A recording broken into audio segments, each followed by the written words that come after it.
começar essa aula fazendo perguntas, como eu gosto. Começar a aula fazendo perguntas, porque eu trago o aluno para dentro da aula. E a pergunta que eu começo fazendo é: você consegue justificar todas as suas ações? Você consegue legitimar? Você consegue dar os motivos das suas ações, dos teus atos? Ou você está mais, digamos assim, à mercê de si mesmo? Não que você chegue ao ponto da paralisia existencial, mas das coisas que você faz, você vai fazendo sem muita consciência de si, sem muita posse de si, né? As coisas vão acontecendo, você vai tomando suas decisões, vou por aqui, não vou por ali, e quando você é interpelado nesse sentido, por que você fez tal coisa? Você tem que parar para pensar, porque de primeira mão você não sabe. Quer dizer, de todas as decisões que você toma, todas as escolhas que você faz, qual a porcentagem, tentando trabalhar numericamente, assim cada um sabe os seus números, né? O quanto disso você consegue legitimar, você consegue justificar, primeiro diante de si mesmo, segundo diante de qualquer outro tribunal que não seja o teu próprio tribunal, da tua família, da sociedade, de Deus, se conseguimos trazer ele para a conversa. Então a pergunta inicial é essa: de todas as minhas ações, os meus atos, né, especialmente então os atos em que eu estou elegendo, compondo a minha vida, qual a porcentagem, quanto desses atos eu consigo justificar? Eu sei dizer o motivo daquilo e qual é a intenção com aquilo, onde eu quero chegar com aquilo, eu estar fazendo aquilo. E aí lembrar que existe uma parte dos nossos atos, das coisas que a gente faz, que tem motivos muitas vezes inconfessáveis, porque a confissão do motivo é extremamente humilhante, não tem outra palavra, extremamente humilhante. Então temos de todos os nossos atos, né, temos aquela parte daqueles atos que são os atos que a gente não gosta de sair por aí contando para todo mundo que a gente faz, e dentro desses atos, alguns a gente sabe por que faz e alguns a gente prefere nem saber, a gente prefere nem dizer para a gente mesmo, em primeiro lugar, porque é muito humilhante. E tem, obviamente, uma série de atos que a gente faz, que a gente empreende, que são bons e que a gente também não sabe muito bem por que a gente faz. Então, seja ruim, seja bom, né, mal ou bom, a gente faz as coisas por algum motivo. E isso é o tema do livro do Paul Gell, Psicologia da Motivação. Existe lá um porquê em cada coisa que o ser humano faz, né? Um porquê naqueles atos que não são os atos naturais, como comer, como dormir. Você não precisa ter um motivo para, né? Deixa eu justificar para mim mesmo por que eu vou dormir. Não, você não precisa. Você vai dormir, você vai comer, você vai respirar, porque isso, enfim, tem que ser feito, senão você vai parar de viver. O que você vai ter que justificar é por que você quer tanto dormir numa cama com lençol egípcio. Aí é outra coisa. Por que? Aí você vai ter que dizer para si mesmo: eu quero dormir numa cama com lençol egípcio porque eu gosto de conforto mesmo e nasci para o conforto. Bom, daí você vai investigar lá por que você gosta tanto de conforto, por que você quer tanto conforto. Você não precisa justificar por que você quer comer, mas você tem que justificar para si mesmo por que você não quer o hot dog e quer um tornedor feito num restaurante francês e por aí afora. Aí você vai ter que dar uma justificativa. Quer dizer, lembro da aula passada em que eu falava que esses atos naturais, esses atos, né, instintivos, humanos nesse sentido, como animal, né, o animal humano, esses não cabem à moral, esses nem entram na seara da moral. O que faz parte da moral são os atos em que nós não somos determinados a fazer, né, que não fazem parte das determinações naturais da espécie. Todos os outros a gente pode escolher. Quer dizer, não tem ato humano que escape dos atos que o ser humano escolhe fazer, não tem um que escape à clave da moral. Toda a vida humana é moral, naquilo que compete ao homem escolher, naquilo que compete ao homem, vou fazer tal coisa, não vou fazer tal coisa. Toda essa parte da vida, que é a maior parte da vida, porque são poucas as determinações da espécie, são poucas as coisas que nós temos que fazer, porque se não fizermos morreremos. A grande parte da vida se dá num espaço existencial, né, num sistema vital, que é o sistema das escolhas, é o sistema das eleições.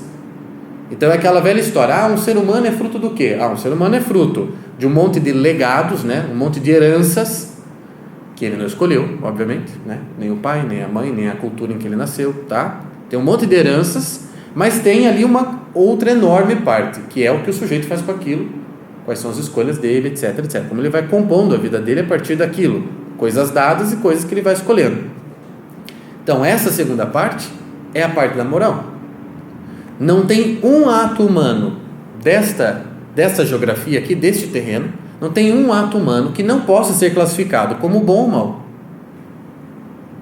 E nós vimos na primeira e na segunda aula que, a priori, você sair por aí classificando atos abstrativamente não é a melhor saída.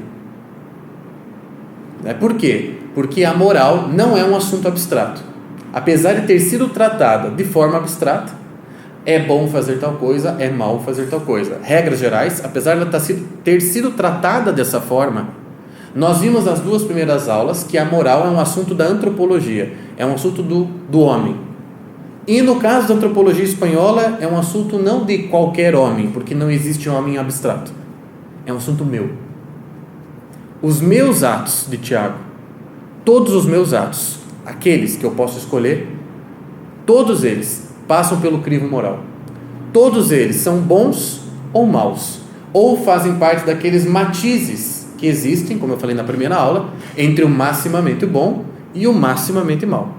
Portanto, a moral, isso foi o saldo da segunda aula, eu acredito, se ficou claro isso, a moral, ela só é possível porque o ser humano escolhe, porque senão ela seria impossível, né?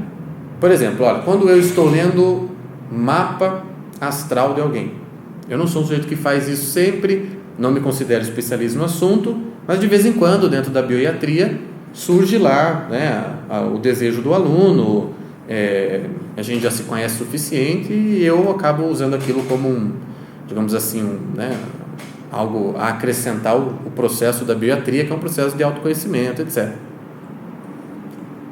E daí quando eu vou explicar o mapa, antes de eu começar a explicar o mapa, eu falo o seguinte para a pessoa: olha, tudo que eu vou te dizer agora, você não tem culpa nenhuma. Simplesmente, você não tem. Porque você tem um culpado aqui, é o universo, é Deus, né?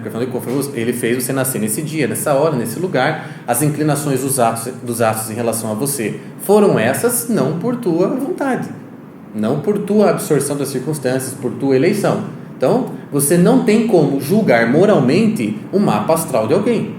Olha, eu não acredito que você tem Saturno na casa 7. Mas olha só um idiota como você para ter um Saturno na casa 7. Você não tem como fazer isso, né? Porque a pessoa não tem culpa daquilo. Ela realmente ela não é autora daquilo. Porém, o que você fez com aquelas posições astrais, isso já é da moral.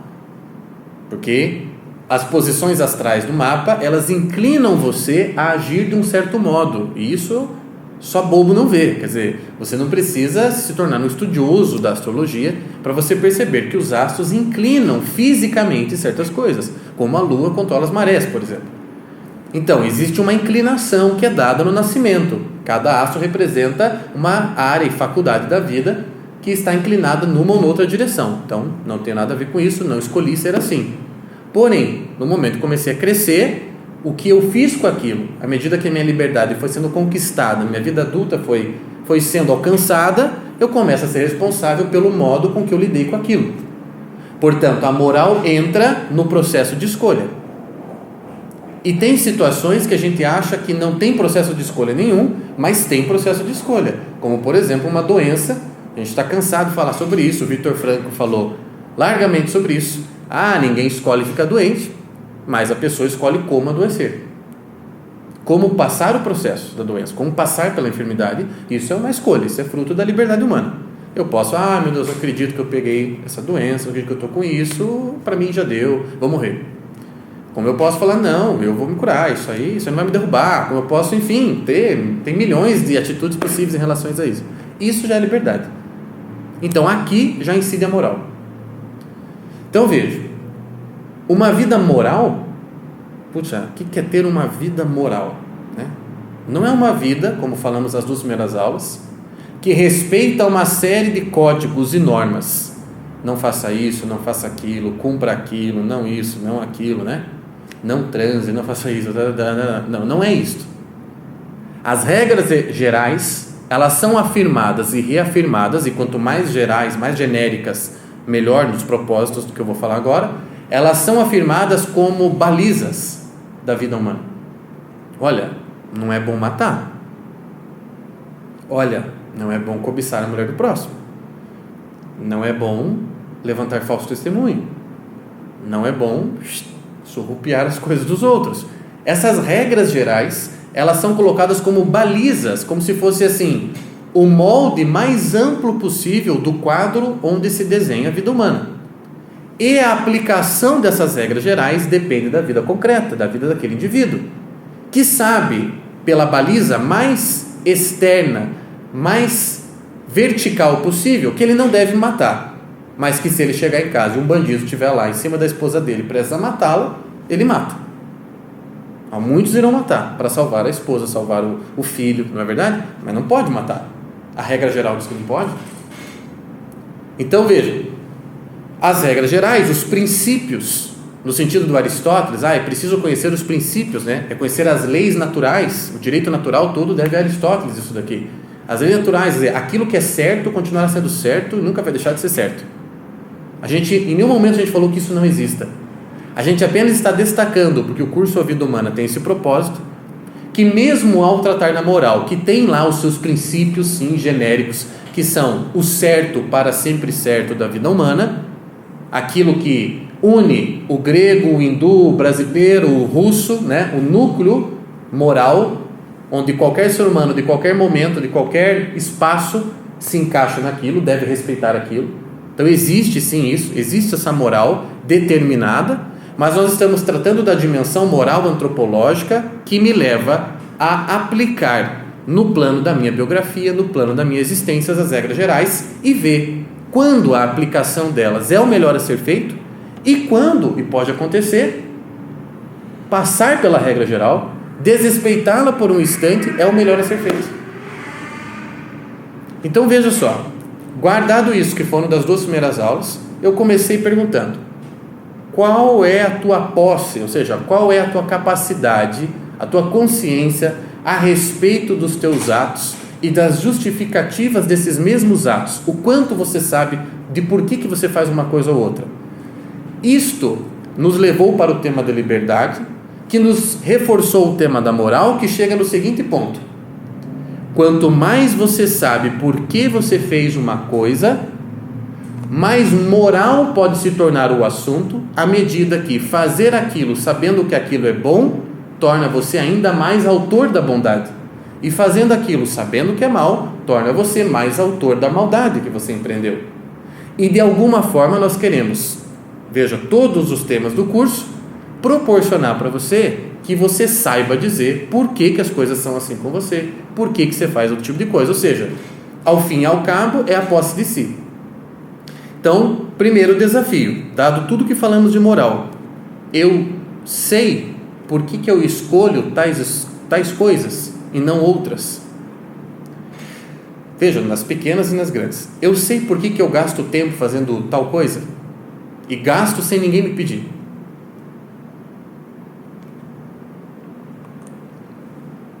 Por exemplo, você gasta tempo assistindo seriado? Você gasta tempo assistindo filme? Por quê? E se escolher assistir um filme é, portanto, uma escolha, faz parte da liberdade, então é moral. Aquilo necessariamente é bom, é mal, é mais ou menos. É bom, é mal em relação a quê? Em relação a você e aqueles bens universais que você quer alcançar com a tua biografia, com a tua vida. Nós falamos na primeira aula, segundo Aristóteles, existem bens universais. Aquelas coisas que nenhum ser humano pode abdicar. Nenhum ser humano pode falar, isso eu não quero. Não quero conhecer, não quero ter amigos, não quero amar. Segundo Aristóteles, isso aí não pode. Isso não é vida humana. São bens universais e necessários, segundo ele. Então, ok. Mas a questão é, como chegar a estes bens é uma questão absolutamente individual. Se Aristóteles diz que genericamente, né, existem bens para todos, os mesmos bens, jamais o caminho até esses bens é genérico, jamais o caminho até esses bens é repetitivo. Portanto, eu tenho um caminho até o conhecimento, o amor, a amizade, etc. O Felipe tem outro, Augusto tem outro, e assim sucessivamente. Muito bem, então lembramos isso das 2 primeiras aulas. Voltamos à pergunta que é essa pergunta da provocação inicial. Eu sei por que eu faço essas coisas, eu sei dizer por que o meu gasto de tempo com um certo tipo de filme, por exemplo, vai me ajudar a chegar até aqueles bens universais. Eu sei por que gastar 4 horas do meu dia fazendo tal tipo de coisa pode me levar, pode me aproximar dos bens universais ou pode me afastar. Eu sei. Eu sou um sujeito que, ao me referir à minha própria vida, ao me referir às minhas escolhas, aqui que eu estou fazendo, a quem eu estou sendo, eu sou um sujeito livre nesse sentido? Eu estou fazendo o que eu escolhi fazer, e o que eu escolhi fazer, eu sei por que escolhi, e eu imagino, porque eu tenho essa capacidade, as consequências de cada uma das coisas que eu escolhi fazer. Pergunta. Pode ser levado em consideração também o fato de que você, quando fez, não sabia por que estava fazendo, nem para que iria fazer. Muito bem. Porém, depois você descobre por que você está fazendo, por que você acabou fazendo. Aham. E daí, só que isso não quer dizer que naqueles momentos você vai poder mudar tudo. Sim, então veja só. Então, alguém perguntou aqui, e também tem aquela situação em que na hora que você estava fazendo, você não sabia por quê, mas depois, passado um tempo, de acordo com a gravidade do ato, você se deu conta, putz, não podia, ou não devia ter feito, ou agora que eu entendi por que eu fiz aquilo e tal e tal. Existem essas situações, as situações de ignorância. E aí, desde Sócrates, nós sabemos que o sujeito não será julgado pela ignorância. Então, o conhecimento da lei é o que te faz condenável, por assim dizer. Esse é um princípio básico do direito, etc. E também o direito brasileiro, por exemplo, diz que ninguém pode argumentar desconhecimento da lei. Tem mais essa. Eu vou usar isso. Então, veja só. No fundo, se o ser humano, veja como a questão é complexa, se o ser humano tem lá dentro de si uma coisa que Santo Agostinho chamou de lei natural, portanto, todo ser humano é constituído já, é no DNA do ser humano, já tem lá uma chama que o informa do que é bom, o informa do que é certo. Portanto, a permissão da naturalidade humana, da inclinação natural humana para o bom, para o bem, para o perfeito, é a isso que somos chamados. O desvio disso, a ignorância da lei natural, este é o problema. E aí a ignorância da lei natural pode ter diversos motivos. Pode acontecer, por exemplo, que eu me afastei da lei natural porque eu me tornei um homem massa. Essa é uma primeira possibilidade de explicação. Pode ser também porque eu me fragmentei ao longo da minha vida e no fundo a culpa é minha. E eu serei julgado por isso, porque ao longo da minha biografia eu cometi diversos desvios, assumi diversos personagens farsescos que me fragmentaram de tal modo que eu não consigo estar inteiro numa situação. Então é óbvio que eu não consigo dizer por que eu fiz aquilo, mas aquilo é consequência das fragmentações de antes que eu quis. Eu fiz por mim, eu me fragmentei. Então é aquela história assim, a primeira vez que você diz um sim para o diabo, você lembra, é marcante. A terceira, a quarta, a quinta, a 10ª já não é mais tão marcante. E daí na 10ª vez que você está repetindo aquilo para, vou fazer, e obviamente você já está se incapacitando para a consciência daquilo que você acabou de fazer. Então, se nós levarmos as últimas consequências da pergunta dele e lembrarmos o Santo Agostinho, em quem eu acredito que a gente possa confiar, o homem não tem desculpa para o esquecimento ou o afastamento da lei natural que está dentro dele. Então, o que acontece? As confusões que o homem comete a respeito da vida, das maldades que a gente empreende, das coisas ruins que a gente faz, isso não deixa de ser uma indisposição, uma insensibilidade com a própria Constituição, com a própria lei natural. Você se tornou cego para si mesmo, entende? Diante de si mesmo, você está cego. Então, nesse sentido, você é responsável. Você pode não ter, no momento que você fez a coisa, você pode não ter total consciência da gravidade que você está fazendo, mas você é responsável pelo que aconteceu antes, que desencadeou um processo que te levou neste exato momento da tua biografia, que você cometeu aquele erro que você não está sabendo direito por quê. Então, se a verdade mora no interior do homem, e todo homem recebe já no nascimento, né, na hora da criação, a lei natural, a inclinação para o bem, a inclinação para o perfeito, o destino humano não é outra coisa, falando de modo mais simples, o destino humano não é outra coisa senão a manutenção dessa instalação na lei natural divina. E o afastamento da lei, o esquecimento da lei, é isso que a gente pode chamar de desvios do tipo que o Eric Feiglin chamava. Não um desvio puramente biográfico, mas um desvio espiritual.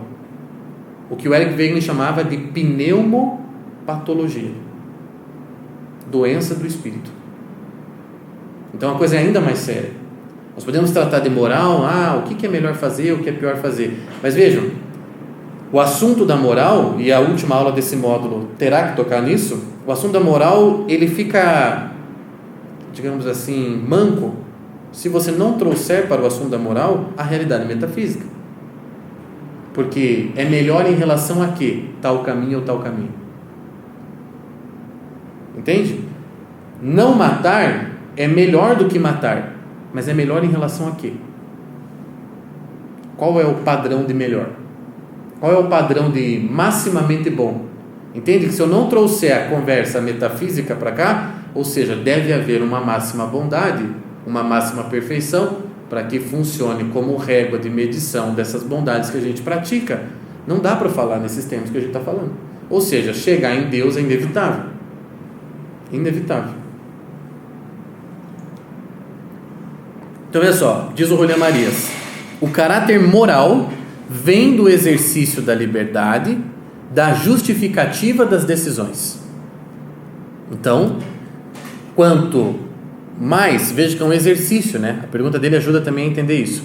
É um exercício que você faz, repete, né? Que você adquire assim um modus operandi ao longo de toda a vida.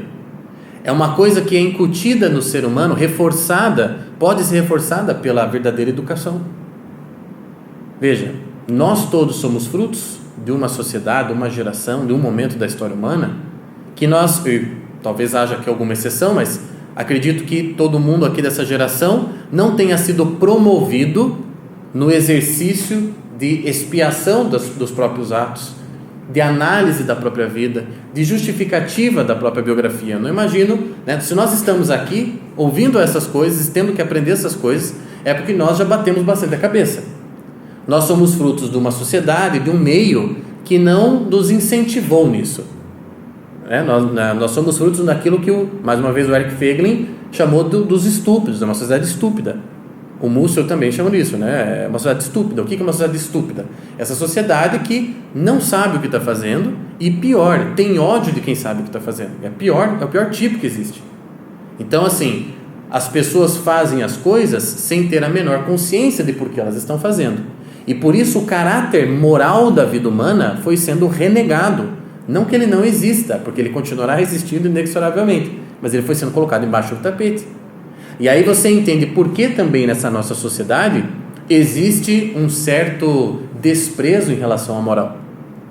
E há quem ainda na vida da mídia, por exemplo, o beautiful people aí, o pessoal famoso, etc., há quem se contente em ser amoral, em ser imoral, porque na verdade ele é fruto dessa sociedade que há muito tempo, há gerações, vem combatendo a moral, no sentido que nós estamos falando, as leis, os princípios eternos que devem ser encarnados antropologicamente, eles vêm batendo na moral para chegar ao ponto de que nada é errado, nada é certo, se é bom para você, tá bom, né? Ninguém tem que ir lá cobrar você por estar fazendo aquilo, se aquilo te faz bem, né? Se te faz bem transar com animais, enfim, né? Ninguém tem que achar isso ruim. Para chegar nesse ponto, você veja que a moral foi sendo jogada, né, para fora, né, da consciência humana. E aí gerou a sociedade de estúpidos, na qual nós aqui todos crescemos. E por isso não foi também promovido dentro de nós a análise dos próprios atos. Não foi promovido dentro de nós aquilo que para um homem medieval era promovido pelo simples fato dele caminhar pela cidade dele, entrar numa catedral, ver os símbolos na cidade. Tudo aquilo respirava anamnese. Tudo aquilo promovia no cara consciência de si. O cara estava se aproximando, né, todo dia para ir trabalhar, ele passava na frente da catedral que fica na praça central. E aí aquele sino, aquelas gárgulas, tudo aquilo, opa, rapaz, ontem eu fiz umas coisas, olhei para a gárgula e lembrei. Eu devo estar com um passinho a mais lá no inferno. Tudo era moral para o sujeito, porque de fato é assim na vida humana, tudo tem expressão moral. Tudo que faz parte da liberdade humana é moral, dá para julgar moralmente. Então, nesse sentido, né, a vida humana tem uma avaliação constante. A minha, a sua, uma sociedade inteira pode ser avaliada moralmente. Porque você está no mundo de uma forma boa ou não. Você pode avaliar a sua vida. Então, essa dimensão moral é uma dimensão intrínseca da vida humana. O tratado do melhor é o tratado das escolhas que necessariamente todo ser humano tem de fazer para se tornar alguém.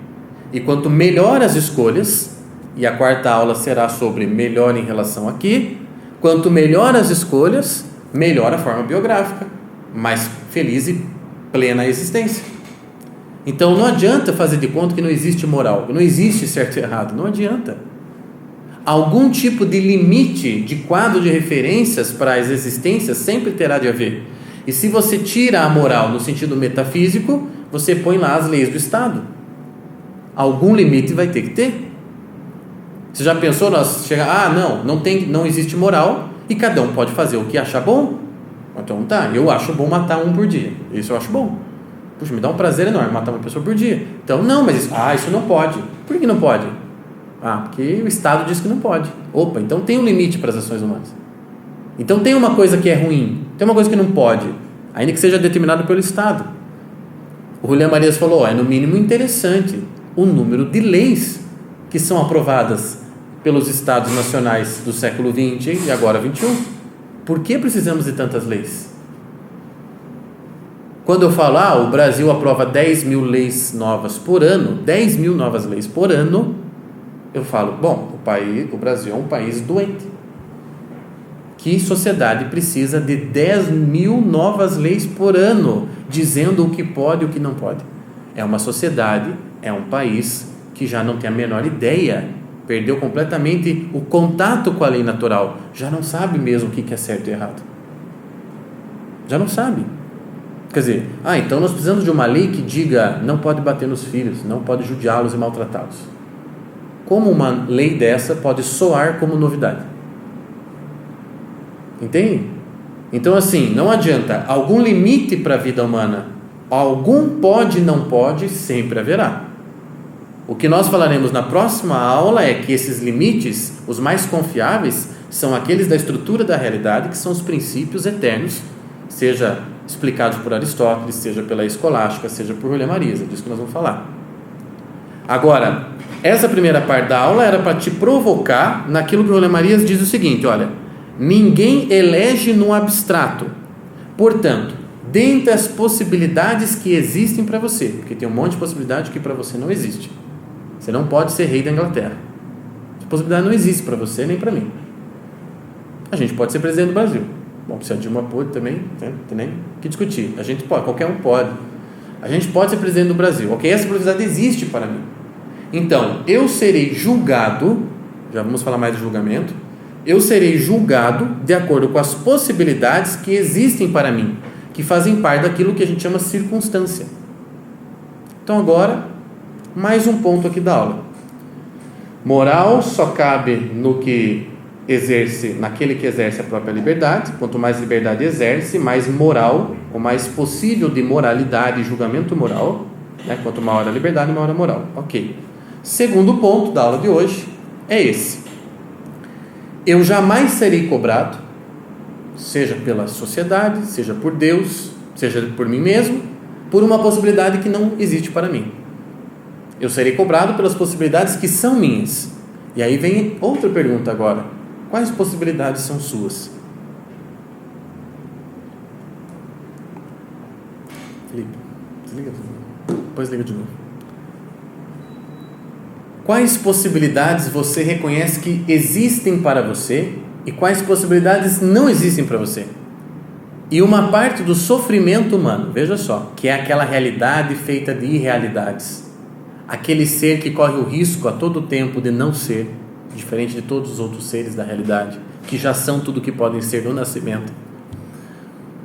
Uma parte do sofrimento do ser humano reside justamente nisso. Ele não sabe o que é possível para ele. Ele não sabe.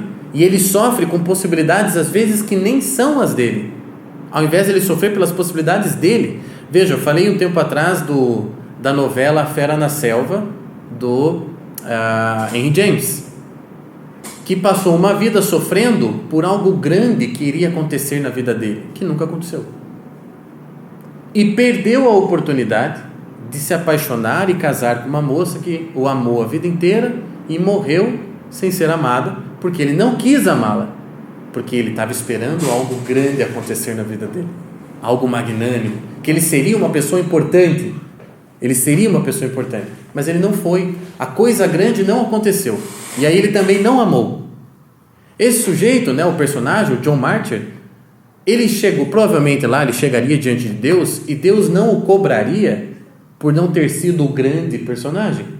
Mas Deus provavelmente deve ter olhado para lá, por que você não amou a fulana? Porque essa possibilidade existia para você. Essa possibilidade era sua. Então vejam, você não foi livre em relação às suas próprias circunstâncias. Você foi escravo de circunstâncias imaginárias que não são as suas. Então esse é outro problema, que também é moral. O que do mundo me diz respeito? Qual parte do mundo, qual parte deste latifúndio é a que me cabe? Qual parte? Aqui eu sou chamado nesse sentido.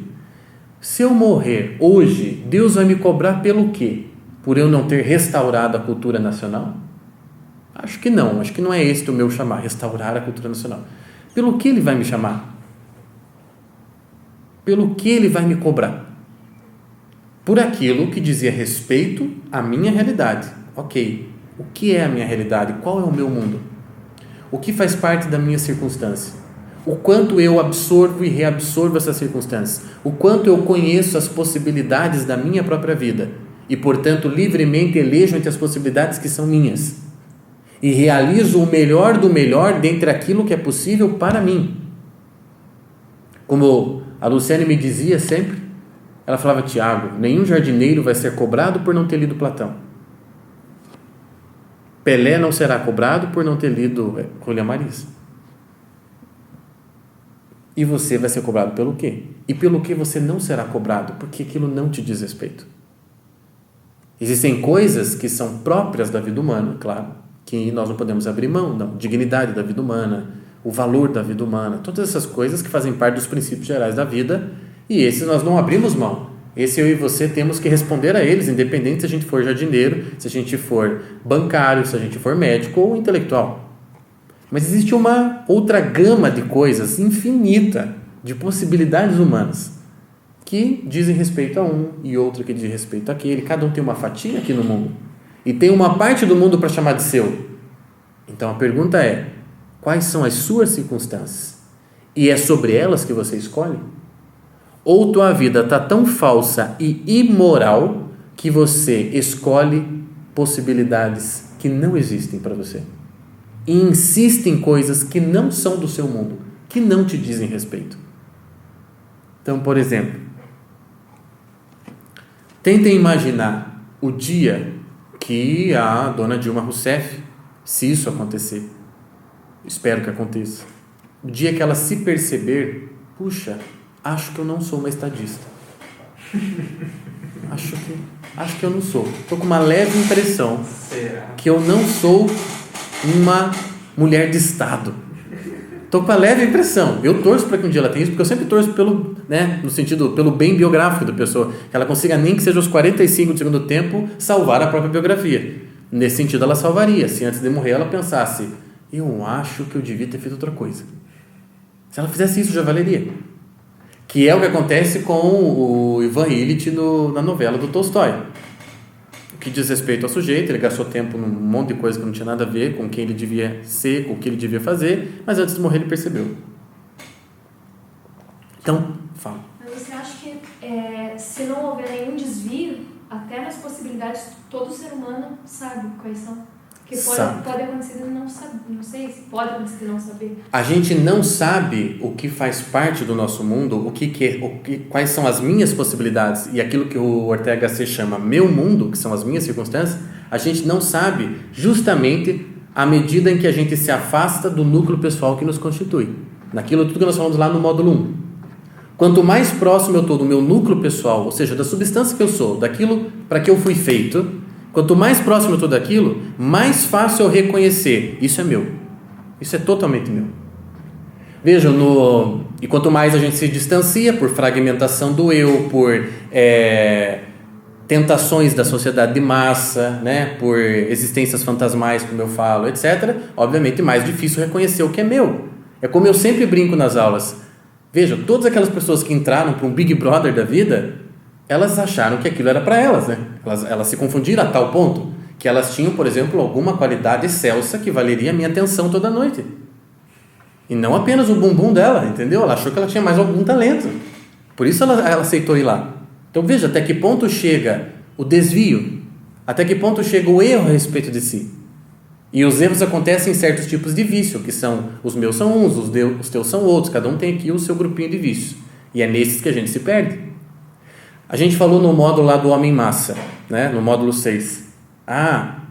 O homem atual é o homem que tem mais possibilidades na história humana. Coisa que eu falei lá no curso da mulher também. O que uma mulher podia ser no século XVIII?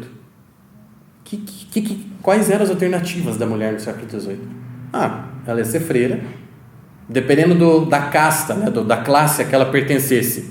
Ou ela casava, bem ou mal, lá às vezes podia escolher o marido, dependendo, não podia. Então, ser freira, casar ou ser titia para sempre, ser aquela ajudante da casa, ajudante da irmã que casou e teve filho. Não tinha mais muito para onde ir.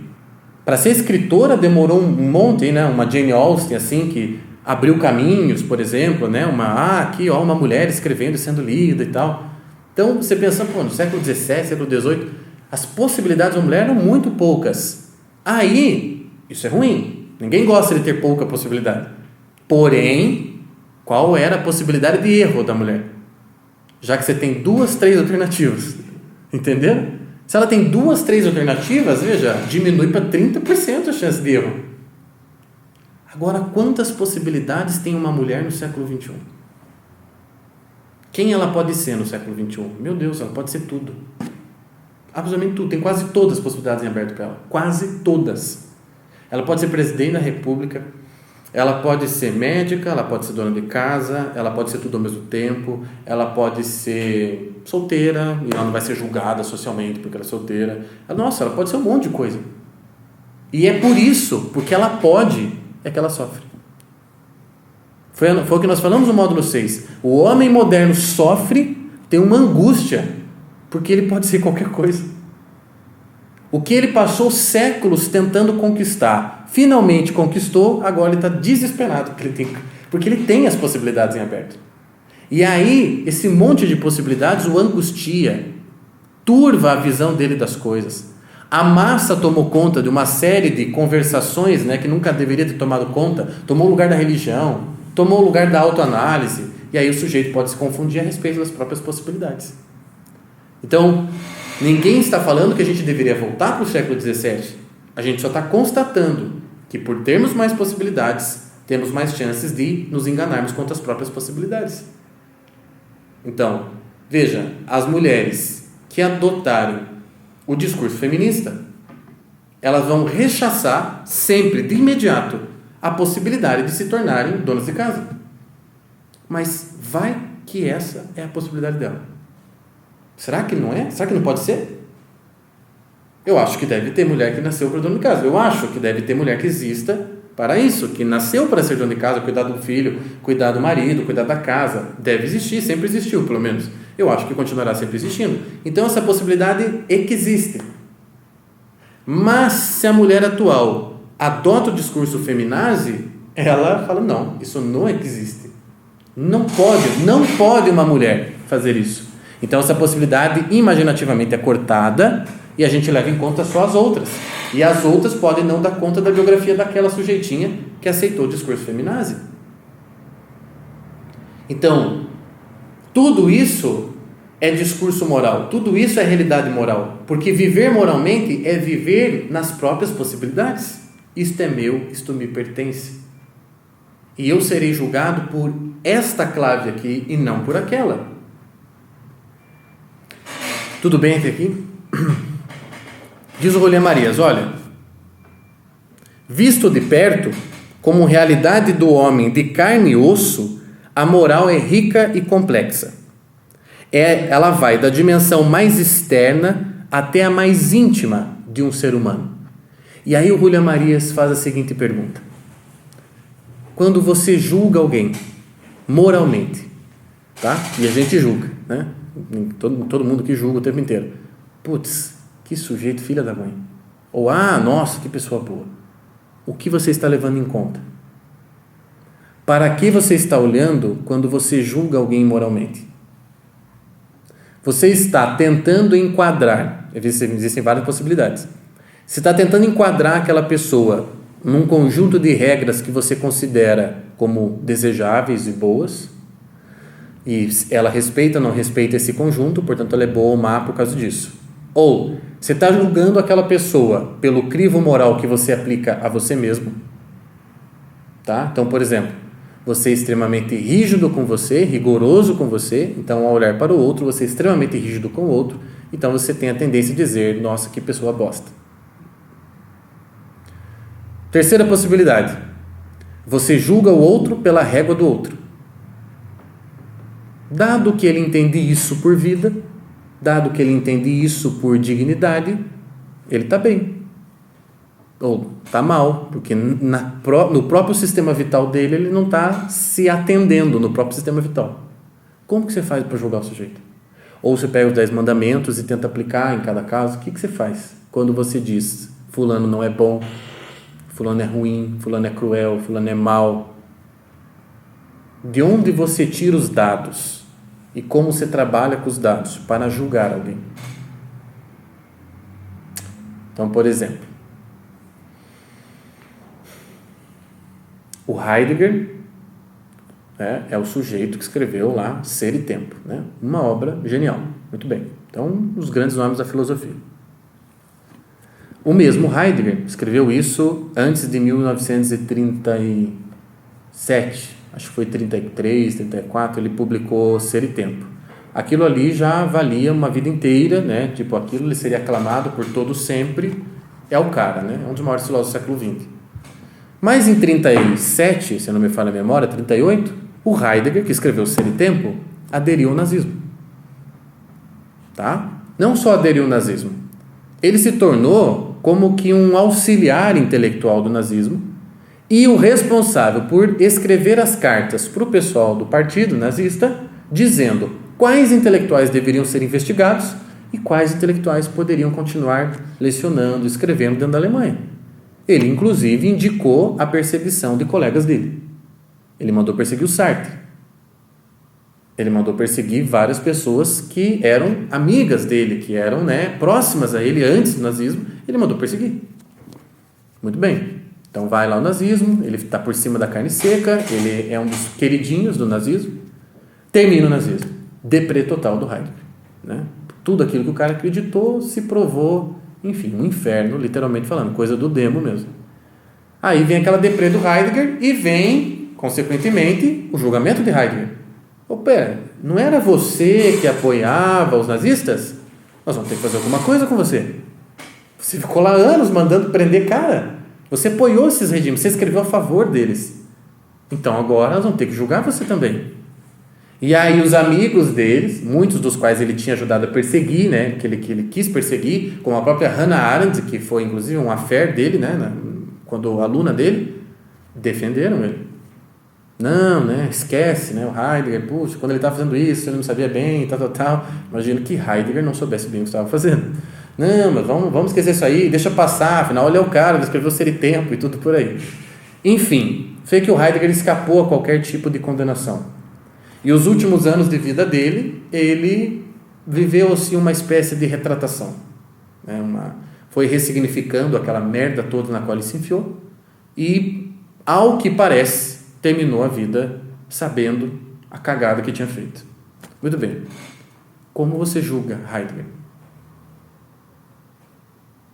Entende que julgar Heidegger não é igual julgar o vizinho, né? Aquele vizinho que você, como diria Exupéry, mecanismo fácil de decifrar. Existem os mecanismos fáceis de decifrar. Você não precisa ficar pensando dias e dias e dias, às vezes, né? Às vezes precisa, às vezes não, para entender o drama do teu vizinho, né? Se ele é uma pessoa da massa, se ele é uma pessoa assim que reproduz fielmente a massa, você compreende ele como massa, você compreende em 10 minutos. Mas o Heidegger não serve para isso. O Heidegger não é um personagem que você encaixa na massa. O que você faz com o Heidegger? Ou melhor, nem pensar e deixe que Deus resolva. Quer dizer, eu estou te mostrando assim, quando você julga, né, nessa história bem resumida e bem simplificada que eu te contei, de primeiro momento, você pensa o que dele? Que filho da puta? Ou, puta, que gênio atormentado? Para que destino você dá para o Heidegger, né? Na hora que ele morreu, sabe o que aconteceu? São essas biografias mostram para nós, essas biografias complexas, como por exemplo o Getúlio Vargas, na nossa história. Como que você enquadra o Getúlio? E eu vou dizer para você, qualquer tentativa de enquadrar ele vai estar errada. Porque ele não é o ditador apenas, como ele também não é o pai do povo apenas, ele não é o populista apenas, ele não é o fascista apenas. Não dá para resumir o cara em 2 linhas. Às vezes a minha vizinha dá. Minha vizinha é uma atormentada que é chifrada pelo marido, está lá sofrendo sua vidinha massa, tal. Às vezes dá para entender. Mas veja, o Getúlio Vargas não dá para você entender em 2 linhas. E daí o que você faz com ele? Então essas vidas de um Getúlio Vargas, de um Martin Heidegger, né? De um Hans Jonas, de uma Hannah Arendt, grandes personagens da história, você percebe, ao olhar para essas vidas, que julgar moralmente é um negócio bem complicado. E que a vida humana tem tantos nuances, tantas riquezas, que eu acho que não dá para aplicar uma mesma régua para todo mundo. Então, como julgar alguém? Como dizer fulano está bem? Fulano está num bom caminho. Como fazer isso? Você terá que perceber o sistema vital do outro e as leis que compõem esse sistema vital. Então, é aquilo que Ortega Gasset vai explicar da seguinte forma. Você vai tentar, ao olhar para a vida do outro, captar, em primeiro lugar, quem ele quer ser. Porque quem ele quer ser já diz muito sobre visão de mundo, noção de felicidade, né? Como, de novo, a Luciane sempre me dizia, a pessoa que uma mulher escolhe para ser seu esposo já me diz bastante sobre a noção de paraíso que essa mulher tem. Então, isso, né, é um tipo de escolha vital, um tipo de escolha radical. Então, a gente já fica sabendo um monte de coisa pelo homem que ela escolhe. Assim como o modo como um homem trata a sua mulher, a sua esposa, já diz muito para nós de como ele trata a própria alma, que é o feminino que está dentro.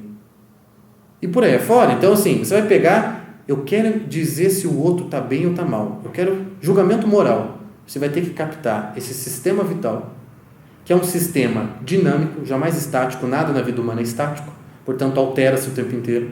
O sistema vital, dentro do sistema vital tem um monte de vetores, um monte de flechinhas para um monte de lado ao mesmo tempo, e tem lá uma coisa que é a intenção maior do sujeito, que é o que a gente chama de trajetória radical.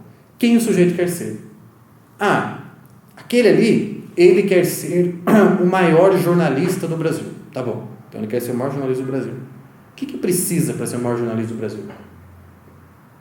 Dominar a língua, conhecer literatura brasileira, ter uma mente investigativa, não fazer parte dessa grande massa jornalista que oculta os fatos, que ideologiza os fatos, tal, beleza. Ele está conseguindo fazer isso? E isso que ele quer é bom em si mesmo? É para fazer o quê? Entende? Eu vou pegar toda aquela noção de moral como escolha e como possibilidade de alcançar o melhor do melhor, que são aqueles bens eternos e imutáveis, aqueles bens universais, e vou aplicar o caso concreto. Quando eu quiser julgar alguém, que não é o que nós temos que fazer toda hora nem todo dia. Ligue de novo, que acho que agora esquentou também aqui, né? Por favor. Que não é o que a gente tem que fazer toda hora e todo dia. Não é toda hora e todo dia que a gente tem que julgar as pessoas. Mas eu digo, às vezes, julgar é necessário. Especialmente quando você tem que tomar uma decisão sobre o outro. Você vai ter que julgá-lo. Ah, será que eu continuo amigo do Augusto? Pô, vou ter que julgar o Augusto para ver se eu continuo amigo dele. Inevitável julgar. E daí, para saber se o Augusto é um bom camarada, eu vou lá, bom, o que o Augusto está fazendo da vida dele? Para onde ele está indo? Quem ele quer ser? Entende o São Tomás de Aquino? Amigos são aqueles que amam as mesmas coisas e rejeitam as mesmas coisas? Ou seja, no fundo, a amizade só é possível por quem está almejando os mesmos bens universais. Não precisamos almejá-los da mesma forma. Um pode ser médico e o outro pode ser professor, mas os dois almejam os mesmos bens. Então aí a amizade é possível, porque não tem como rolar uma amizade. O sujeito que está almejando ir para lá e o outro está almejando ir para cá, não vai ter como. Qualquer tentativa de aproximação e de convivência é farsesca. E vai fazer mal para os dois, porque tanto aquele que sabe disso vai sentir muito mal, muito puto, né? Puta, eu estou aqui, sei que eu não devia estar aqui, sei que eu estou aqui me enganando, querendo uma amizade com essa pessoa. Então isso é terrível para a pessoa que está fazendo isso, e é horrível para quem está lá não querendo, né? Não sendo amado pelo outro, né? Para quem está lá e percebe, sem palavras, não precisa de palavras para isso, percebe que o outro não está afim da amizade dele, o outro está afim de outras coisas. Então veja, julgar moralmente alguém é ir até o cerne da vida daquela pessoa, ir até o drama vital daquela pessoa, tentando captar o movimento de alma dela, para onde ela está indo, quem ela quer ser. E nesse processo de quem ela quer ser, ela está empreendendo os esforços necessários para ser essa pessoa e daí alcançar aqueles bens. Então ela é boa. Eu não vou julgá-la por não ser filósofa, eu vou julgá-la por ser a professora que ela quer ser. É igual esses dias eu estava lendo um artigo do Martin Vázquez da Cunha, que é um dos sujeitos que melhor escreve no Brasil hoje, e ele falando da Hannah Arendt. Olha, se você julgar a Hannah Arendt como filósofa, você estará violentando a Hannah Arendt, porque ela não é uma filósofa, ela é uma pensadora, ela é uma cientista política, mas filósofa, daquela que faz de tudo para alcançar a verdade? Não é bem isso que ela é. O pessoal dentro da academia de filosofia me mataria agora, mas ela não é uma filósofa, classicamente falando. Ela é uma pensadora. Então, se eu julgá-la como pensadora, eu estarei sendo justo com ela. Se eu julgá-la como filósofa, eu não estarei sendo justo. Sabe aquelas coisas na relação entre marido e mulher, na relação entre dois amigos? Olha, você está me cobrando por coisas que eu não tenho e por quem eu não sou. É desamor isso, entendeu? Olha, você está me pedindo uma coisa que nunca vai rolar. Não porque eu não tenho boa vontade, é porque eu não sou isso, simplesmente eu não sou. Não me cobre por isso, porque eu não vou, isso aí nunca vai rolar. Então não me faça sofrer, também não sofra. Ou se aceita isso daqui, ou não vai rolar, porque eu não tenho como mudar isso. Eu estaria sendo muito violento comigo mesmo se eu mudasse isso daqui. Não faz parte das minhas possibilidades ser essa pessoa que você queria. As minhas possibilidades são essas daqui, ó. Te contenta? Eu posso ser esse. Te contenta isso daqui? Se não contenta, complicou. Porque eu não posso ser mais que isso. Aquelas possibilidades não são as minhas. As minhas são essas. Então, por exemplo, estava dando uma entrevista lá para a Rádio Vox, que vai ao ar aí na próxima segunda, e daí o Christian De Rossa me perguntando lá sobre o meu trabalho, o que eu almejo com o meu trabalho, tal. E eu falei assim para ele: olha, Christian, eu tenho total consciência que o meu trabalho não é um trabalho profundíssimo, não é um trabalho, filosoficamente invejável, não é um trabalho da estatura aí do trabalho de tantos outros que estão se dedicando a realidades tão profundas da vida. O meu trabalho é o Mobral da filosofia, e eu tenho total consciência disso, né? Quer dizer, o meu trabalho é o seguinte: meu filho, primeiro é feijão com arroz. Se você não sabe o que é ser gente, não sabe o que é ser pessoa, não adianta nada todo o resto. Então meu trabalho é isso, é para pegar aquele sujeito que está numa vida de escravinho e tentar ajudar a ser gente. É isso. Aí o que ele vai fazer com isso depois e toda a maravilha que pode vir disso, aí é outra coisa. Então eu sei bem qual que é o meu quadrado. O meu quadrado é esse. Eu posso ler Aristóteles, eu posso ler Platão, eu posso ler Eric Feiglin, os filósofos mais profundos da história, mas eu sei qual é a minha parte. A minha parte é essa. Tem gente com fome, eu vou lá e dou a primeira comida, entendeu? Aí outros dão as outras, mais refinadas, mas eu dou a primeira.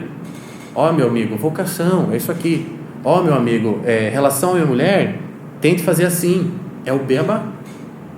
Soa, às vezes, como às vezes eu recebo lá, nossa, que aula maravilhosa, tal e tal. Soa profundo por quê? Porque nós estamos muito merda, é por isso. Aí soa profundo. Nossa, que aula tesão do Thiago. É porque a gente está muito merda. É só por isso. Porque era para soar como o básico isso aqui, né? Tipo, em condições normais de temperatura e pressão, uma aula dessa, sim, ele só falou o básico, né? Ele falou o quê? Que a vida é moral, que a gente tem que ser feliz. Porra, ele falou o básico. E eu não posso fazer cara de, que interessante. Mas as pessoas fazem. E as pessoas me escrevem, meu Deus, foi a coisa mais sensacional que eu já aprendi na vida. E era uma aula que eu tinha dito, olha, beleza é melhor que feiura, esse tipo de coisa. Entendeu? Então eu sei com o que eu estou lidando. E eu acho, de verdade, hoje com 32 anos, pode ser muita petulância da minha parte, mas eu acho que eu estou no país certo. Porque é o que precisa, entendeu? É o que precisa. Vamos lá, vamos aprender a mastigar igual gente. É assim, viu, criança? Eu estou fazendo isso por mim e por quem está perto de mim. Aí o que vem depois é ganho. Então eu serei julgado como filósofo, entre aspas, eu serei julgado por isso, é o que eu imagino para mim. Eu serei julgado por isso. E não por o que eu não tenho como fazer, não tenho nem condições, nem talento, não tenho. E eu acho que eu nem gastaria tempo fazendo cursos anuais inteiros sobre a lógica de Aristóteles. Eu não tenho nem como fazer uma coisa dessa. Porque as pessoas estão me mandando todo dia e-mail perguntando, professor, você acha que se eu ficar em casa todo dia com vontade de me matar, você acha isso ruim? Eu não posso, entende? Se eu recebo uma coisa dessa, eu falo, não, sensacional, vida agitadíssima. Se esse tipo de gente que está me escrevendo, o que eu vou fazer um curso de lógica aristotélica? Não dá, cara. Primeiro é o seguinte, vamos lá. Por que você não pode se matar? Por que você não pode matar o teu coleguinha? Vamos aprender. A vida humana, tal. Você entende? A dignidade da vida, tal. Vamos recuperar, pessoal. Olha, sabia que você não é igual aos macacos? Esse é o meu trabalho. E isso soa novidade. Então eu tô certo em fazer isso aqui. A hora que eu perceber, não, professor, eu achei meio fraco, isso aí tudo a gente já sabe. Porra, legal, então agora está na hora de dar um upgrade, se der tempo, quando eu estiver mais velho. Quem sabe eu dei esse upgrade. Mas agora não é hora desse upgrade.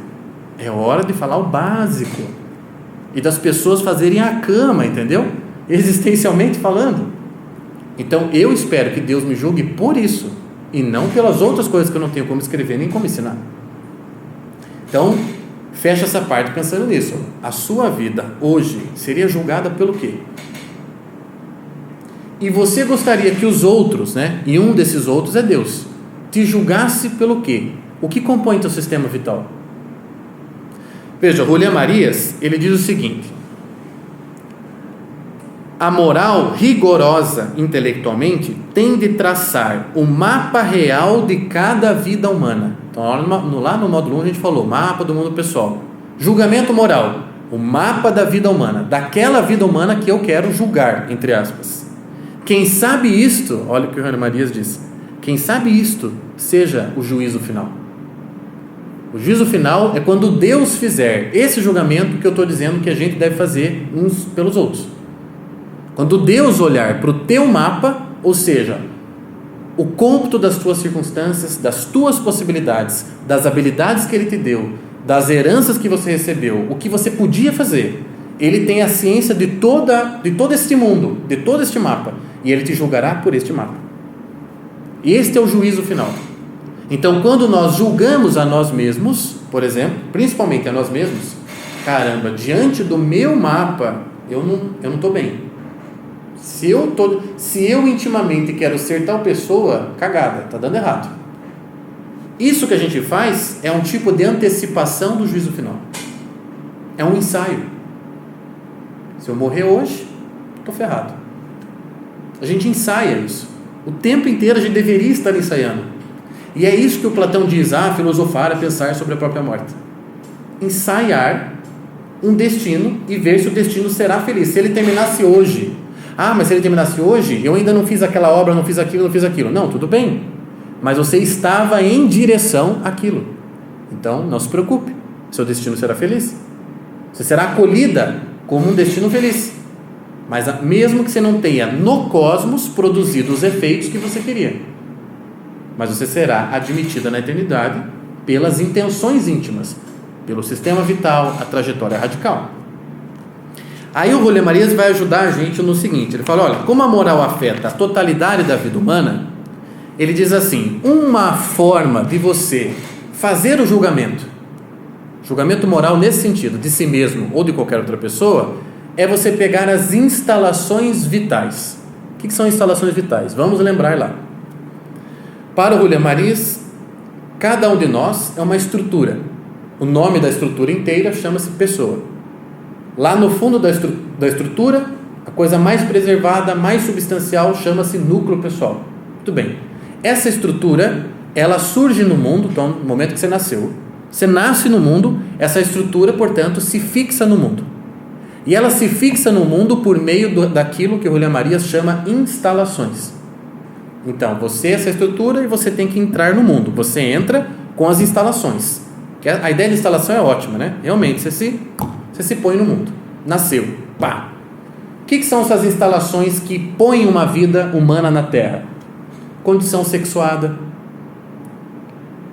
estado a que você pertence, né? O povo a que você pertence, língua que você fala, raça, o que mais? Religião, o que mais? Futebol. Não, tipo futebol.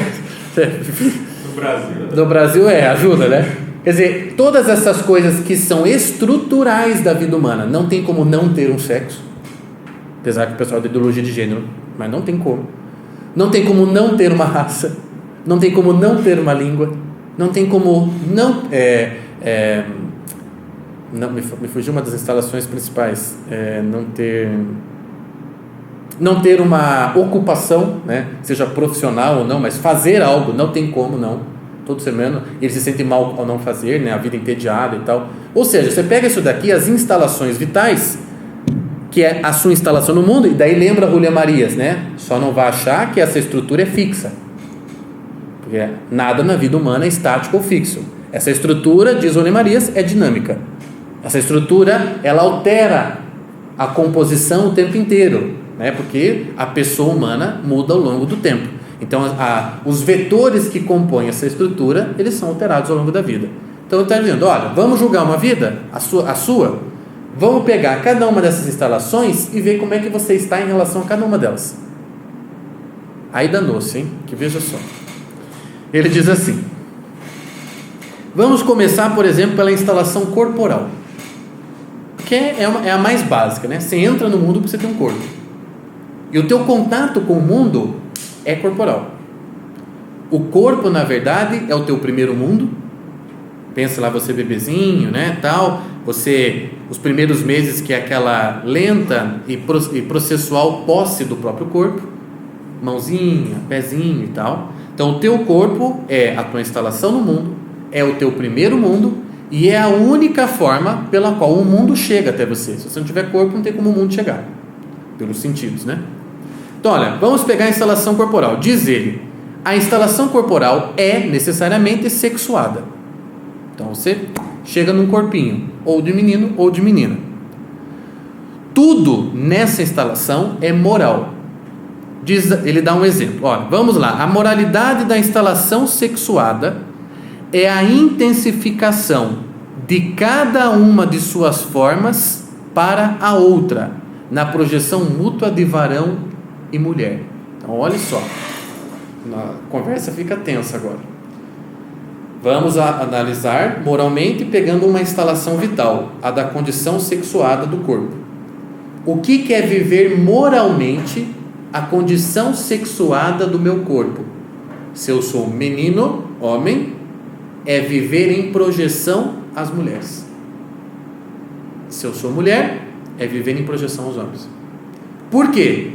Porque a identidade da condição sexuada, varão ou mulher, só é reforçada, só é identificada plenamente na oposição com o oposto, na oposição com o outro sexo, com a outra condição. Quer dizer, ninguém se sente mais varão do que aquele que está diante de uma mulher. Não é verdade? Antônio Machado tem um poema para isso, né? Nenhum homem é homem até que ouça seu nome da boca de uma mulher. Então, aquela coisa, o que é? Olha só como o negócio é tenso. O que é viver moralmente a minha condição sexuada de homem? É estar em projeção às mulheres. É estar em direção às mulheres. Não no sentido de qualquer adolescente idiota por aí, querendo comer todas, não é isso. É em projeção no sentido de alteridade. Sou mais homem quanto mais identifico essa complementaridade de homens e mulheres. Se eu não estou fazendo isso, se eu não estou praticando isso, eu estou imoral em relação à minha condição sexual. Fora todos os componentes sexuais. Por exemplo, outro componente que ajuda a julgar moralmente a instalação sexuada.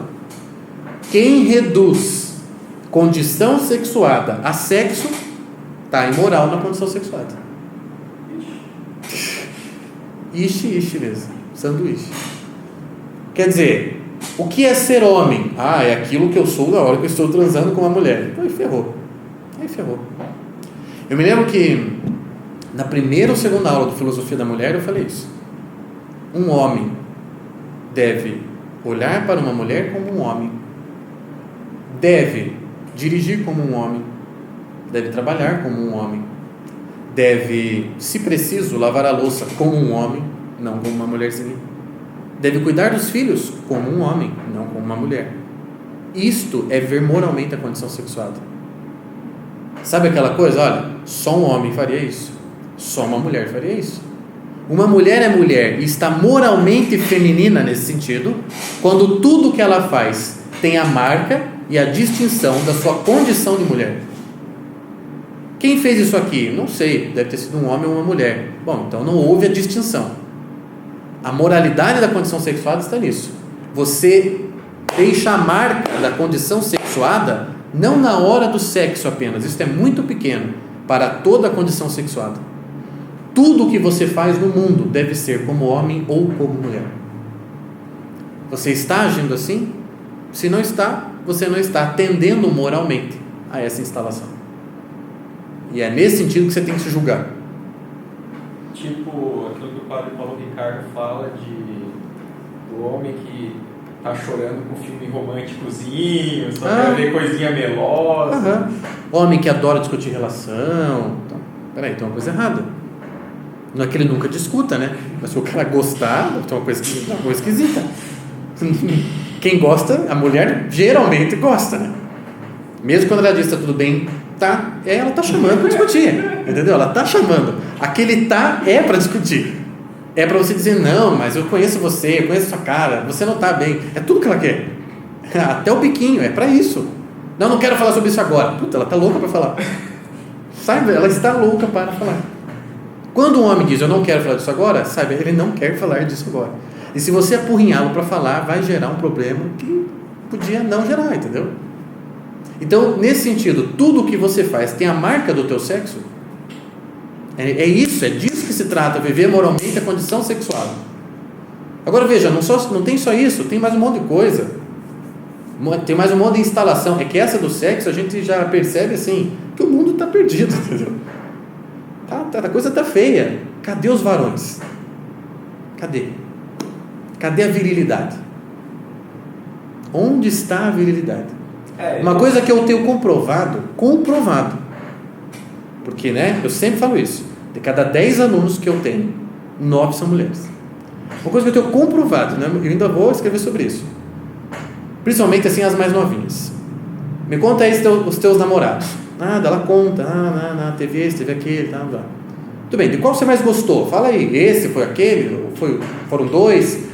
Os que eu mais gostei, que realmente, que eu fui muito, muito apaixonada por ele, foi fulano e ciclano. Como era fulano e ciclano? Cafajeste. Terrível. Terrível. Mulherengo, galinha. Nossa, sofri na mão daquele sujeito, tal e tal. Por que você gostou dele? Por que você não gostou do príncipe? Por que você gostou dele? Do vagaba. Por que você gostou do vagaba? E aí o que eu estou comprovando, né? Estou comprovando o seguinte: não é que ela gosta de vagaba, não é que ela gosta de sem vergonha. Ela gosta de uma coisa que mulher tem que gostar. Ela gosta de virilidade, que no vagabundo tem de sobra. Eu falo para essas mulheres assim, falo, olha, como que você explica, né? Aquelas mulheres, por exemplo, brigando por causa do chefe do tráfico, brigando por causa daquele sujeito assim, ó, que, meu Deus do céu, se você juntar tudo, não dá meio homem, existencialmente falando, né? O cara salafrário, o cara não presta, o cara não vale nada, e tem 10 lá brigando pelo cara, tem 20 brigando pelo Mr. Catra, tem 20, tem 30. Como que o Mr. Catra faz sucesso, cara? E aquele cara bonzinho, como que aquele cara bonzinho, cheio de boas intenções? Eu vejo no Facebook, às vezes, alguns alunos falando isso, alguns alunos novos, assim, de 20 anos, eu cansei de ser bonzinho, tal. Mas, cara, realmente, aqui, na atual conjuntura, você tá perdendo mesmo. Porque é o seguinte, tá com tanta falta de homem, que a mínima virilidade que o cara demonstre, ainda que seja sexual, é nesse cara que elas vão grudar. Porque é disso que mulher precisa e é disso que ela tem que gostar, virilidade. Porque é o que ela não tem, simples assim. É o que ela não tem. Por que ela vai ficar com o príncipe, se graça ela já tem? Porra, você entende o negócio? Ah, ele é um querido mesmo. E daí você tem vontade de transar com o querido? Não tem. Mas ele é um querido, mas é um querido. Mas bom, querido, aquele amigo gay é um querido também, né? Então, o amigo gay resolve essas coisas. Tem um querido, tem lá o teu querido, né? O arroz que acompanha tudo, tá lá. Agora veja, é de virilidade que precisa. A mesma coisa, o cara, ele quer uma mulher que seja a graça da vida dele. Se ela não for a graça, que vantagem tem? Aquela que discute futebol, que joga videogame com ele, é legal por um tempo, mas para isso tem os caras que fazem isso com ele, que são muito mais legais fazendo isso, inclusive. Então vejam, essa oposição, isto é a moralidade da condição sexuada, que é uma instalação daquelas todas que põem a estrutura empírica da vida humana no mundo. Olha o tempo que nós gastamos falando de uma. E a língua? E a língua? O que é viver moralmente a minha língua? Provavelmente não é reduzi-la, aviltá-la, usar, né, palavras, enfim, diminuir o significado das palavras, né? Corromper o significado de palavras, por exemplo, a palavra ideal, a palavra amor, que foram estupradas ao longo da história. Assim, o que virou ideal, né? Até a Xuxa tem ideal, ideal não tem nada. O que virou ideal? Nada, está nas músicas dela. Então, porra, não virou nada ideal. Então, nós acabamos com essa palavra. Então, moralmente, olha, quanto maior, né, a responsabilidade do sujeito, né, maior a exigência dele em relação a ele mesmo, mais nobre a existência, maior a responsabilidade dele de resgatar também isso para a língua. Não, eu vou usar a palavra ideal, e cada vez que eu escrever a palavra ideal, eu vou colocar entre parênteses. É aquilo que... Tarará, tarará, tarará, tá? Não vão pensar que eu estou falando de letra da Xuxa. O que é emoção? Puta, quem cresceu ouvindo Roberto Carlos ferrou com a palavra. São tantas emoções. Ferrou. Porque emoção virou o quê? Virou pelinho arrepiado. Ai, fiquei emocionado agora. Não, você não ficou. Porque uma emoção dificilmente vai gerar isso em você. Dificilmente. Lembra para quem estava no curso de arte que eu dei, baseado em Ortega Gasset? O Ortega é taxativo. Ele falou, olha, uma emoção verdadeira jamais proporcionará choro ou gargalhada. Eu acho isso de uma fineza do Ortega Gasset. Porque a verdadeira emoção não vai gerar extremos. Entendeu? Choro copioso. Ah, meu Deus, que emocionante. Não deve ser emoção. Isso aqui já passou. Isso aqui é histeria. Gargalhada. Também não é emoção isso aqui. Então é no máximo, diz Ortega Gasset, digamos assim, uma reverência. Por exemplo, você está assistindo uma peça clássica, você está assistindo uma ópera, né? Você se sente assim, putz, né? Que dureza isso. Ou aquela coisa você fica ali constrangido pela vida humana, Então você fica assim emocionado negativamente, né? Você não chega a chorar, mas você fica ali, putz, que merda que viver, tal, que olha isso que ele acabou de representar. Ou no máximo, diz Ortega C, um riso, um sorriso, melhor dizendo, um sorriso. É no máximo isso que causa a verdadeira emoção. Por quê? Porque não existe emoção desmedida. Por que não pode haver emoção desmedida? Porque emoção é movimento de alma. A alma não se move para esses extremos. O que se move para esses extremos são as nossas sensações, são os nossos sentimentos, são as nossas, enfim, né? O nosso pelinho que arrepia, é o Roberto Carlos. Isso vai aqui nas pontas. Mas o movimento de alma, que é uma alteração, é uma inclinação da alma em relação ao objeto, não vai lá, vai aqui, né? No máximo aqui, ó, uma dor consentida em relação à vida, com um sorriso. Então, pode ver que, veja que imoral nós estamos em relação a isso, porque nós estamos transitando entre as pontas. Fale. Eu vejo que a emoção, ela centra, ela não deixa você... Perfeito. A emoção não te tira do centro, é justamente o contrário, ela te mantém no centro. O sujeito que está chorando ou gargalhando, é óbvio que ele não está no centro. Ele não está no centro de si mesmo. Então veja, dever do artista que quer conduzir o outro até a beleza e pode conduzi-lo pela via emotiva. Como que ele avalia a arte dele? Nisso. Ninguém se desesperou, né? Ninguém se descabelou na minha apresentação, com o meu quadro, com a minha música, e ninguém saiu dando gargalhada. Ok, cumpri meu objetivo. Porque o meu objetivo é aqui, é no meio, entende? É entre, né, no meio aqui, ó, dos opostos, o justo meio de Aristóteles, é aqui. É esse caminho que leva para a beleza. A beleza tem elegância, a beleza tem um monte de componentes que não podem ser atingidos com aquelas pontas. Então aquela coisa da sobriedade. Hoje eu estava ajudando a escolher a capa do próximo livro, que é sobre felicidade, eu já contei, e da editora, uma das capas que a diagramadora lá, a artista fez lá, uma mulher, é um trilho de trem, a mulher andando no trilho de trem, assim, eu tive um aço quando vi aquilo, né, eu não, cadê a sobriedade, né, porque o tema é sério, então veja, também, tadinha da diagramadora, né? Imagina, assim, quando fala de felicidade, o que vem na cabeça dela? Carnaval. Assim, sei lá, uma pessoa assim, que sabe gozar da vida, imagina que deve ser isso a cabeça dela. Não, é um assunto sério, mas também não é para chorar, é um assunto grave da vida humana. Como tudo que é grave deve ser lidado como deve ser lidado, entende? No centro. Então, tá, tira a mulherzinha e deixa só o trilho. Eu falei, faz essa sugestão, deixa só o trilho, pronto, dá ideia de trajetória, fica melhor. Ninguém vai rir da capa. Então, entende? Essa coisa da sobriedade que tem que ser conquistada. Isso é viver moralmente, por exemplo, em relação à língua. Eu estou aqui dando esse curso sobre essas coisas que nós estamos falando aqui. O que me é permitido dizer? O que não me é permitido? O que não ficaria bem? Por exemplo, seria imoral, nessa instalação da língua, eu dar uma aula usando apenas português arcaico. Imoral, porque eu estou falando para quem? Para alguns aqui que estudaram e tal, tem intelecto bem desenvolvido, mas também estou falando para um monte de gente que adquire meus cursos, que é dona de casa, que é gente que seria imoral da minha parte falar de outro jeito. Que daí eu estou falando para quem? Entende? Então, veja, na minha biografia, moralmente, estar instalado na língua é falar mais ou menos como eu estou falando. Quando eu estou dando entrevista para a rádio, eu posso brincar um pouco mais do Borghetti, como faria o Olavo de Carvalho, mas aqui no curso também não posso soltar tanto as asas assim, porque senão perde a seriedade do que está sendo feito. Por fim, por exemplo, profissionalmente, o que é viver moralmente uma profissão?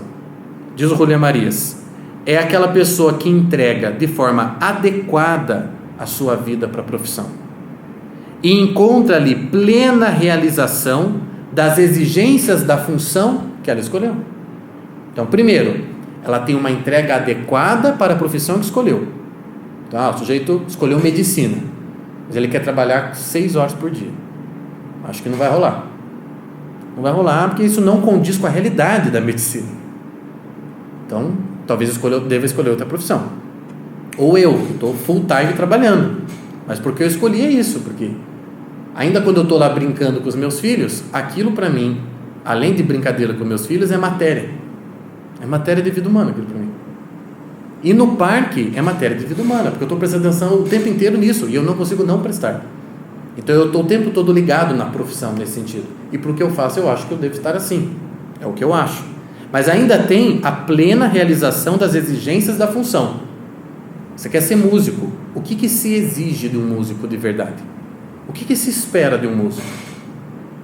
É igual o Dr. Maffei, que eu acho que eu já citei ele numa outra aula, né? Um médico brasileiro muito famoso, um patologista.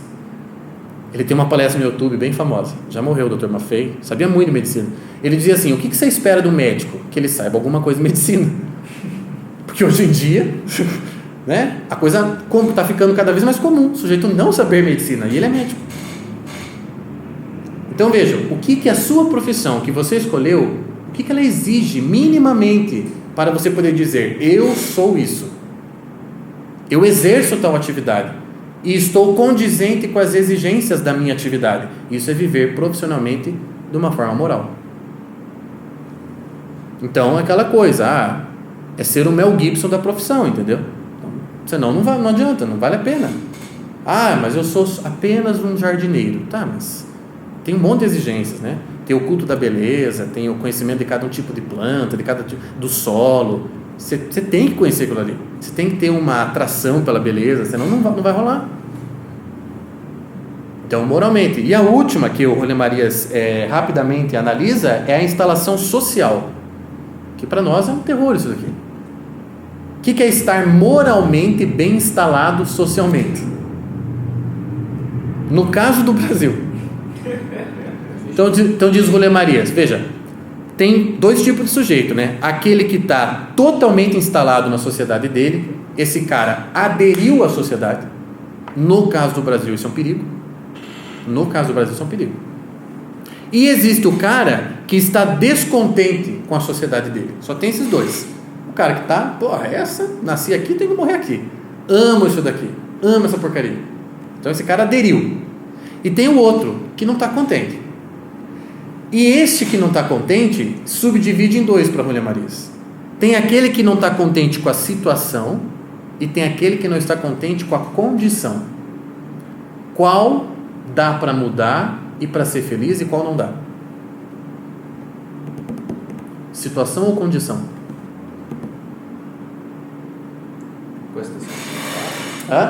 Mas só um pouquinho mais sobre situação e condição. Mas é justamente por isso a minha pergunta. Acho que situação dá para mudar. Situação é provisório. Estou numa situação, rapaz, mas logo eu saio, não é assim? A hora que eu melhorar a minha situação afetiva, financeira e tal, não, você vai ver. Então veja, o sujeito que está descontente com a situação da sociedade brasileira é o sujeito que não tem como aderir a ela como ela está.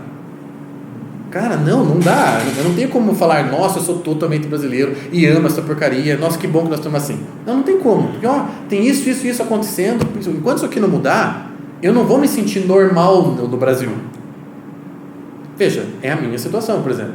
Reconheço um monte de porcaria da sociedade brasileira, não tenho como aderir a elas, então eu estou incomodado com a situação brasileira.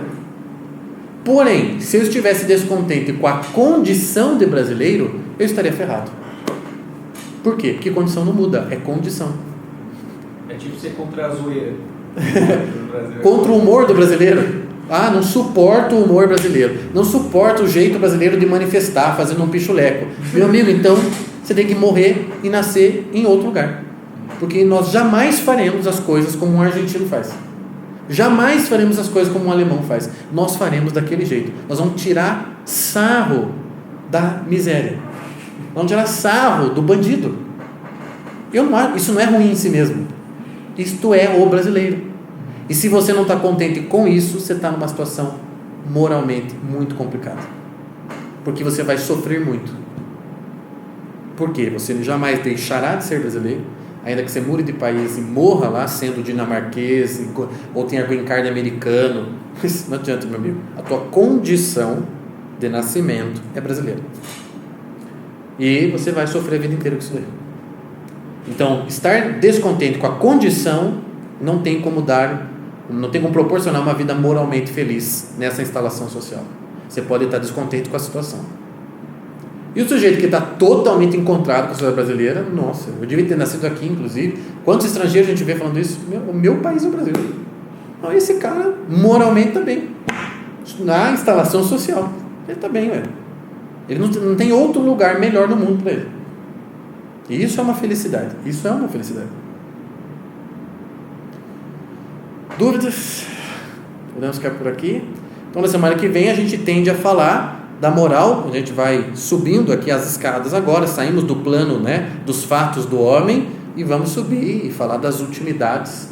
E chegaremos, obviamente, falando de Deus. Que relação isso tem com Deus, com a realidade divina. Bem, então, por hoje, é isso.